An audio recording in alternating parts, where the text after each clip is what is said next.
नमस्कार, स्वागत आहे सर्वांचं आपल्या यूट्यूब चॅनलवर। लाडकी बहीण योजनेसंदर्भात महत्त्वपूर्ण अपडेट आहे। महिलांसाठी अत्यंत महत्त्वाची सूचना आपण व्हिडिओमध्ये पाहणार आहोत। डिसेंबरचा हप्ता 2100 रुपये हवा असेल तर हा व्हिडिओ शेवटपर्यंत पहा। चॅनलवर नवीन आला असाल आणि पहिल्यांदाच व्हिडिओ पाहत असाल तर चॅनल सबस्क्राईब करा।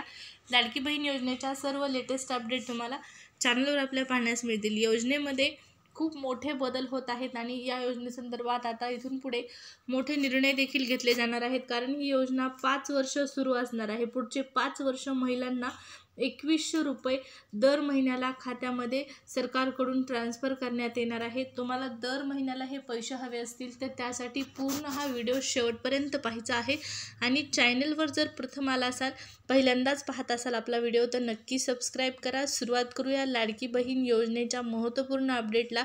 महिलांसाठी अत्यंत महत्त्वाची अशी सूचना आहे, अत्यंत महत्त्वाची अशी माहिती आहे, त्यामुळे पूर्ण व्हिडिओ वॉच करा। पाहूया लाडक्या बहिणींसाठी अत्यंत महत्त्वाची अशी सूचना। तर या ठिकाणी ज्या महिला व बाल विकास विभागाच्या मंत्री आदिती तटकरे मॅडम यांनी या योजनेबाबत त्यांना प्रश्न विचारले असता, पत्रकारांनी प्रश्न विचारले असता खूप महत्त्वाची माहिती दिलेली आहे। लाडक्या बहिणींसाठी डिसेंबरच्या हप्त्यासंदर्भातली ही माहिती आहे। महिला व बाल विकास विभागाच्या माध्यमातून आत्तापर्यंत महिलांना लाडकी बहीण योजनेच्या माध्यमातून दर महिन्याला 1500 रुपये एवढी रक्कम देण्यात येत होती, परंतु ही रक्कम वाढवलेली आहे। आणखीन ऑफिशियल शासन निर्णय जो आहे तो जाहीर झालेला नाही या 2100 रुपयासंदर्भात, त्यामुळे महिलांच्या मनामध्ये आणखीनही संभ्रम निर्माण झालेला आहे। 2100 रुपये मिळणार का? अगोदरच्या शासन निर्णयाप्रमाणे दर महिन्याला 1500 रुपये मिळणार, हा अनेकांना पडलेला प्रश्न आहे। परंतु पहा, 1500 रुपये न मिळता महिलांना आता थेट पैसे मिळणार आहेत 2100 रुपये खात्यामध्ये आणि याच संदर्भात मुख्यमंत्र्यांनी देखील आणखीन माहिती दिलेली आहे। सर्वजण आता 6व्या हप्त्याची वाट पाहत आहेत। 6व्या हप्त्याची तुम्ही प्रतीक्षा करत आहात तर महाराष्ट्र विधानसभा निवडणुकीत मुख्यमंत्री माझी लाडकी बहीण योजना ही गेम चेंजर ठरल्याचं निवडणुकांच्या निकालावरून तर स्पष्ट झालेलंच आहे।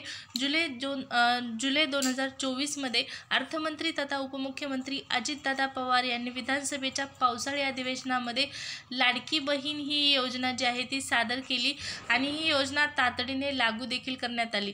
निवडणुकींच्या पार्श्वभूमीवर ही योजना जुलै महिन्यापासून अर्थसंकल्पामध्ये मांडल्यानंतर तात्काळ सुरू करण्यात आली आणि या योजनेअंतर्गत पात्र महिलांना दर महिन्याला 1500 रुपये देण्याची घोषणा सरकारने केली होती। त्यानुसार निवडणुकांपर्यंत या योजनेचे 5 हप्ते महिलांच्या खात्यामध्ये म्हणजे 7500 रुपये तुम्हाला आतापर्यंत मिळालेले आहेत। पहा, निवडणुकांच्या तोंडावर ही योजना सरकारने आणली आणि नक्कीच या योजनेचा खूप मोठा फायदा जो आहे तो सरकारला झालेला आहे।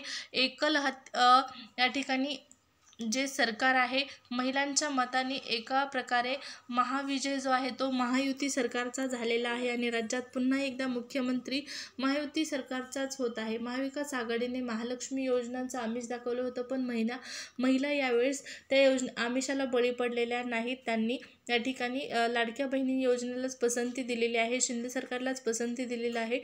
पण आणखीनही महिलांनी ज्या लाडकी बहीण योजना आणणाऱ्या मुख्यमंत्री एकनाथ शिंदे यांच्याकडे पाहून मतदान केलं तर आता मुख्यमंत्री एकनाथ शिंदे होतील की नाही यावरही प्रश्नचिन्ह उपस्थित झालेलं आहे।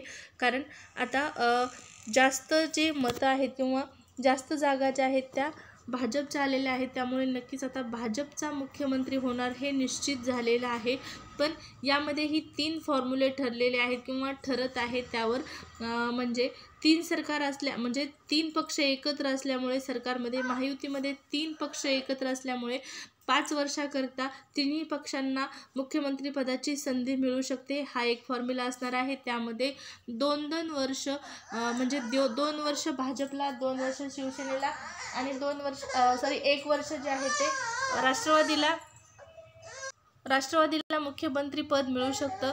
त्याचबरोबर दुसरा एक फॉर्म्युला आहे 2.5 वर्षाचा। 2.5 वर्षामध्ये पहा, या ठिकाणी 2.5 वर्ष भाजपचा मुख्यमंत्री आणि 2.5 वर्ष शिवसेनेचा मुख्यमंत्री होण्याची शक्यता आहे, किंवा या ठिकाणी भाजपचाच मुख्यमंत्री त्या ठिकाणी 5 वर्ष कंटिन्यू असण्याची शक्यता आहे। परंतु लाडक्या बहिणींचं या ठिकाणी म्हणणं आहे, तुम्ही पहा, काल पुणे येथे दगडूशेठ या गणपतीला अनेक विद्यार्थिनी असो किंवा महिलांनी असो दगडूशेठला साकडं घातलेलं आहे की लाडके मुख्यमंत्री हे एकनाथ शिंदेच पुन्हा झाले पाहिजेत। त्या संदर्भातही आपण माहिती पाहणार आहोत। आणि विधानसभेच्या पार्श्वभूमीनंतर या ठिकाणी लाडक्या बहिणींसाठी 6व्या हप्त्याची घोषणा करण्यात आली। यामध्ये महत्त्वपूर्ण बदल करण्यात आला। मुख्यमंत्री एकनाथ शिंदे यांनी निवडणुकीदरम्यान घोषणेनुसार या हप्त्यात महिलांना 2100 रुपये देण्याचं आश्वासन दिलं। रक्कम वाढवलेली आहे, वाढवून मिळणार आहे असं सांगितलेलं आहे। 1500 ऐवजी तुम्हाला 2100 रुपये मिळणार अशी माहिती मुख्यमंत्र्यांनी दिली। आणि आता 6वा हप्ता कधी मिळणार आहे तर येत्या 24 तासाच्या आतमध्ये राज्यातील पात्र महिलांच्या बँक खात्यामध्ये 6व्या हप्त्याची रक्कम जमा होणे अपेक्षित आहे। या हप्त्यासाठी काही विशेष नियम आणि अटी देखील लागू झाल्या आहेत। तर आता 24 तासाच्या आतमध्ये तुम्हाला लाडकी बहीण योजनेचा जो 2100 रुपये वाढवण्यात आलेला हप्ता आहे तो मिळणं अपेक्षित आहे। आणि या 2100 रुपयासाठी काही महत्त्वाच्या अटी आणि नियम आहेत। जसं तुम्ही पाहिलेलं आहे की आवश्यक कागदपत्र, तर लाडकी बहीण योजनेसाठी तुमचा फॉर्म भरलेला आहे, तुमचा फॉर्म मंजूर आहे, तुम्ही 5 हप्ते घेतलेले आहेत, तुमचे डॉक्युमेंट व्यवस्थित आहेत। पण आणखीनही अशा महिला आहेत ज्यांनी फॉर्म मंजूर आहे पण त्यांना पैसे आलेले नाहीत, तर त्यांच्यासाठी महत्त्वाची सूचना आहे की तुम्ही KYC केलेली नसेल तर KYC करून घ्या, त्याशिवाय तुम्हाला पैसेही येणार नाहीत। आणि अन्नपूर्णा योजनेसाठी देखील जे वर्षाला 3 गॅस सिलेंडर तुम्हाला मिळणार आहे ते देखील मिळणार नाही, त्यासाठी KYC करणं गरजेचं आहे। अन्नपूर्णा योजनेअंतर्गत महिलांना जे आहे ती पहा, या ठिकाणी 3 गॅस वर्षाला मोफत देण्यात येत आहेत। ज्यांचा उज्ज्वला योजनेअंतर्गत गॅस आहे त्यांना 830 रुपये मिळत आहेत एका गॅससाठी, आणि ज्यांचा दुसरा गॅस आहे म्हणजे कोणताही गॅस असो तुम्हाला 530 रुपये प्रति गॅस मागे मिळणार आहेत। तर या योजनेचे पैसे देखील डायरेक्ट बेनिफिट ट्रान्सफरच्या माध्यमातून सरकारकडून ट्रान्सफर केले जात आहेत। त्यासाठीही तुम्हाला KYC करणं गरजेचं आहे। आधार बँक अकाउंटची लिंक असणं, DBT लिंक असणं गरजेचं आहे। या 2 महत्त्वाच्या सूचना आहेत। या 2 महत्त्वाच्या सूचना जर पालन केलं तर नक्कीच तुम्हाला लाडकी बहीण योजनेचे असो किंवा इतर कोणतीही योजना सरकारच्या माध्यमातून सुरू केलेली असो या योजनेचे पैसे मिळणार आहेत।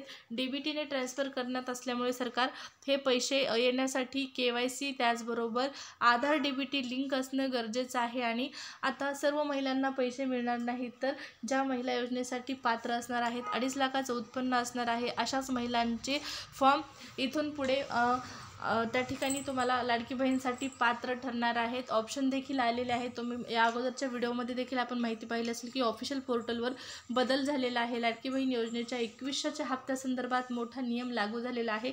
आता संजय गांधी या योजनेचं ऑप्शन आलेलं आहे, त्याचबरोबर तुमच्या अकाउंट संदर्भातला देखील ऑप्शन आलेला आहे।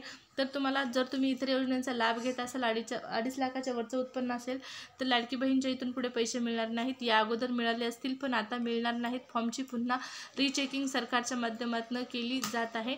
त्यामुळे नक्कीच आता ज्या खऱ्या गरजूवान किंवा लाडकी बहीण योजनेसाठी ज्या पात्र निकषांची पूर्तता करतात त्याच महिला पात्र असणार आहेत 2100 रुपये मिळण्यासाठी दर महिन्याला। आता 24 तासाच्या आतमध्ये लाडकी बहीण योजनेचे 2100 रुपये येणं अपेक्षित आहे। पाहू आता कधी पैसे जमा होतात। राज्यात नवीन मुख्यमंत्री शपथविधी झाल्याच्या नंतर तात्काळ हे पैसे तुमच्या अकाउंटला ट्रान्सफर करण्याची प्रक्रिया सुरू होऊ शकते। लाडकी बहीण योजनेमुळे सरकार पुन्हा एकदा सत्तेमध्ये आलेलं आहे। तर या संदर्भातल्या ज्या काही लेटेस्ट अपडेट असेल तर जाणून घेण्यासाठी चॅनल सबस्क्राईब करा। व्हिडिओ आवडला असेल तर धन्यवाद, लाईक करा।